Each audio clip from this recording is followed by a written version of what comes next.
What's up, Broncos country? Welcome back inside the UC Health Training Center for today's edition of Broncos Now. Team reporter and host Sydney Jones here. And coming up on today's episode, we'll hear from head coach Nathaniel Hackett and all three coordinators as they spoke to the media today. Plus, I'll have the latest injury report, and Chargers senior writer Eric Smith joins the show to take a look at this matchup from the Chargers perspective. All that and more coming up.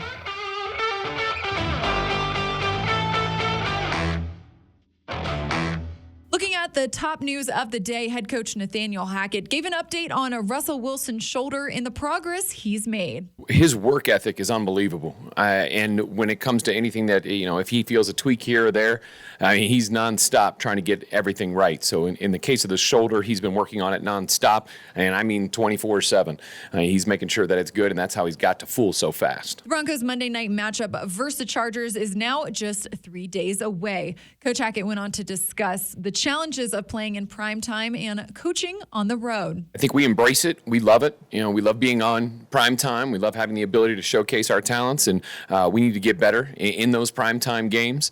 But for us, hey, however the NFL is going to set it up, that's what we're going to do. The most difficult thing I'd say is getting in that routine, just a regular 7-day week.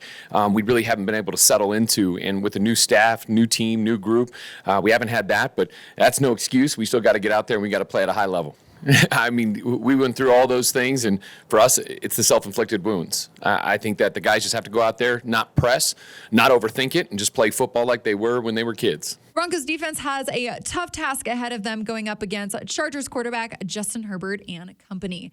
Defensive coordinator Ejiro Evero spoke on what makes Herbert so good and the challenge going up against him. Yeah, I think most people would agree he's one of the best players in his league, and his ability to play in the pocket, play outside the pocket, the mobility, the arm strength, smart beyond his years. He's a good player. It's a tough challenge for us. And looking at the Broncos offense, offensive coordinator Justin Outten said the staff did a lot of self-scouting over the mini-bye this past weekend and discusses staying patient as the offense continues to improve.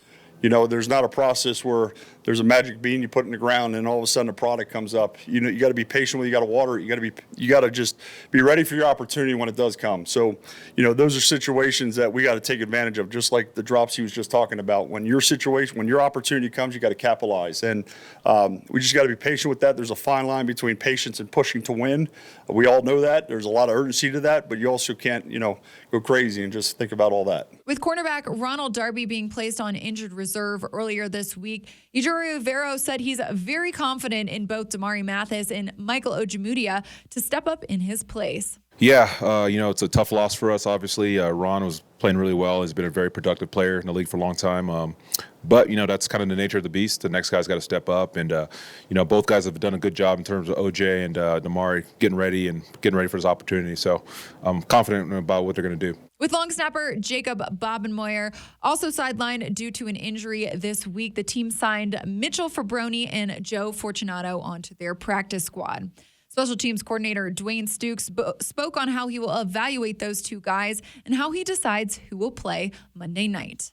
Right, so first and foremost, we normally take them on field 3 and we work them out. Myself and Coach Mal, we take them through drills. We try to put them in adverse situations and put pressure on them and see how they respond to pressure. We also try to pay attention to how they learn, right? If a guy picks things up quickly, he has an advantage in my opinion. And then today is a punt period, so they'll get tested by our scout team, 100%. And as we wrap up the top news of the day, let's take a look at today's injury report. A couple changes from yesterday. Russell Wilson was a full participant at practice today, along with cornerback Darius Phillips, defensive lineman Mike Purcell, and running back Mike Boone. Everyone else's status is the same as yesterday. Now let's welcome Chargers senior writer Eric Smith onto the show to take a look at this week's matchup from the Chargers perspective. Eric, so nice to see you. Thanks for joining me today. Of course. I appreciate you having me. Absolutely. How's it going over there in LA? Nice and sunny. I can't complain. It's like any other season, ups and downs in the first 5 games, coming off back-to-back wins. So we kind of feel like we're heading in the right direction. For sure. But definitely a big Monday nighter against Denver. We're looking forward to it. Yeah, you mentioned that 2-game win streak. What's been the mood or the vibe in the locker room this week? It's been good. Especially given how the 2-game win streak has come on the road. Right. You know that it's tough to win on the road anywhere in the NFL. And 2 weeks ago we were sitting at 1-2, and that's not where you want to be after 3 games.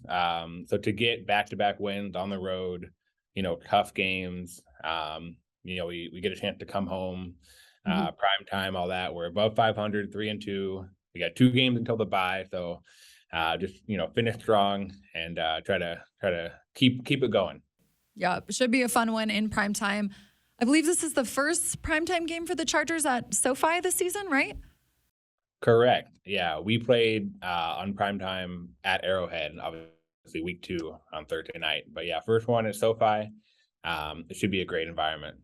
Yeah, definitely will. Well, Eric, Justin Herbert and this Bolts offense, I think they rank second in the league in passing yards per game, but this Denver defense allows the least amount of passing yards per game in the league. How do you think Herbert will fare going up against this really stout Denver defense who's playing at a really high level right now?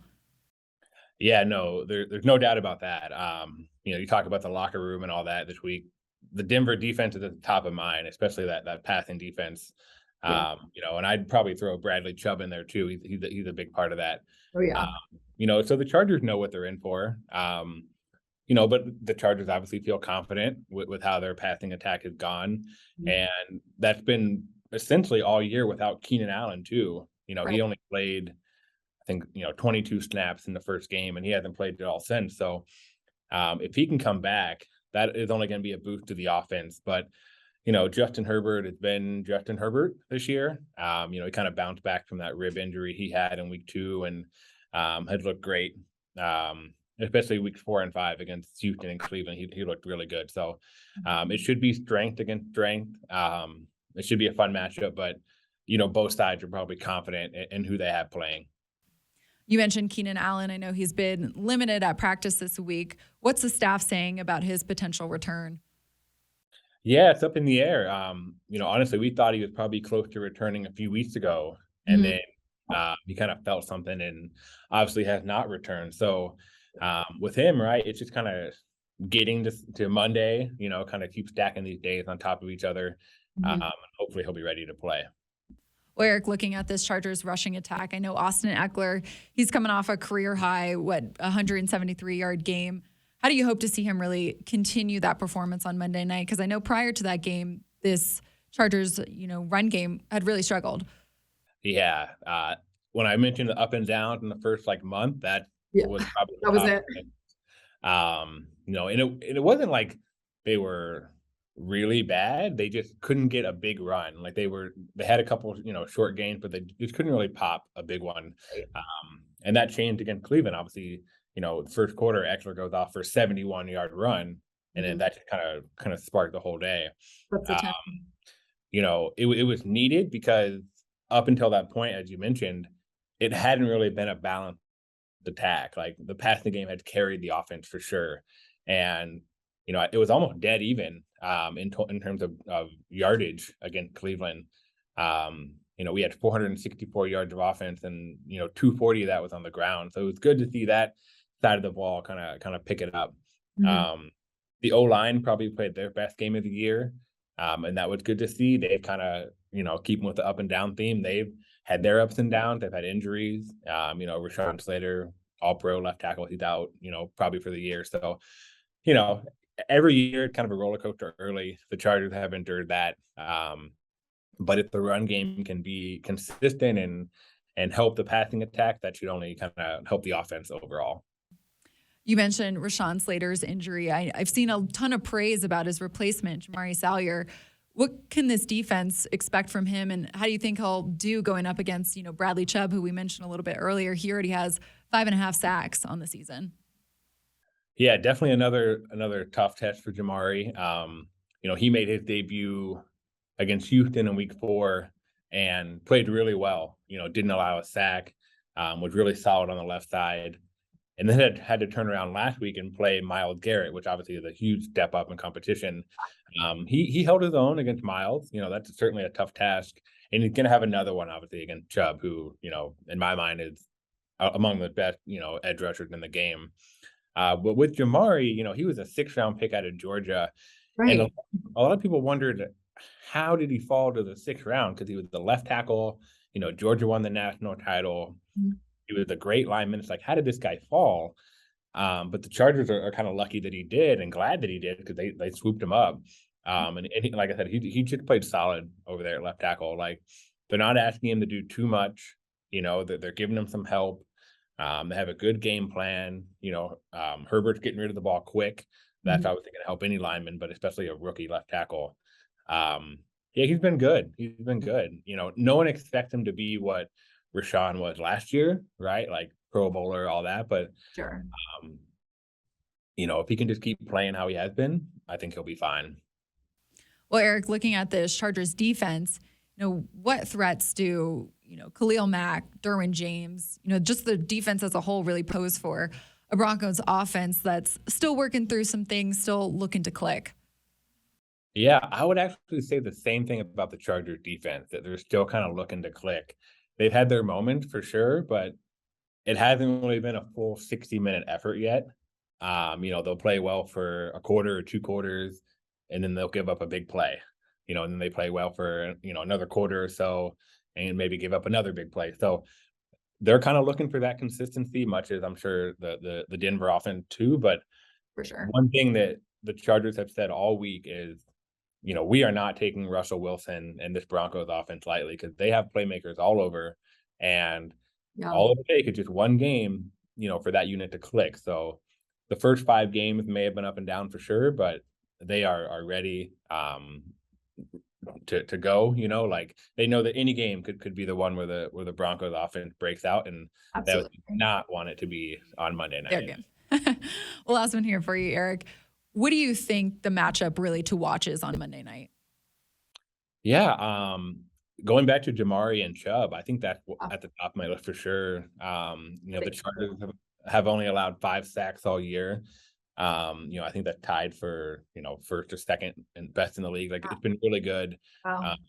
And like I said, some of that is Herbert getting rid of the ball quick with kind of a reshuffle to a line. But, if the Chargers can keep Chubb in check, then that will help the entire offense. On the other side of the ball, let's see, probably the same position, honestly, because I think you guys, Garrett Bowles is Garrett out for Bowles, the yep. year, On so IR. yeah. So how does Khalil Mack do against? I'm not sure who they're playing at left tackle, Anderson maybe, but Calvin. so yeah, let's look at those young left tackles against 2 very good edge rushers. Whatever side has the better game, that could determine which side wins the game. Yeah, I like it. Well, Eric, should be a fun one in Los Angeles. Really appreciate your time and your insight today. Of course, Sydney. Always appreciate it. And before practice today, we heard from defensive end Draymond Jones and running back Melvin Gordon. Take a listen as Jones discusses this Chargers offense and how they look to stop running back Austin Eckler. Yeah, pretty much. We got to make sure we tackle it. I know, watching the film, that when he was having his big runs, I think the team they played, it didn't do the greatest job of tackling. So I know we got to make sure we holding in on our tackling, because Eckler can be dynamic. He's very elusive back there. His one cuts are very elite, and he'll just make something happen out of nothing. So, we got to rally together. And Melvin Gordon discussed how Russell Wilson will look to respond this week. Like he do with everything. He's going to respond in the best form, best shape. He's going to go out there and put his best foot forward. He kind of felt like he let the team down last week. And it's been a long week since then. So it's been on his mind for a little while, So I'm sure he's going to come out with laser focus, sharp on details. And he's going to prove to everybody why he Russell Wilson.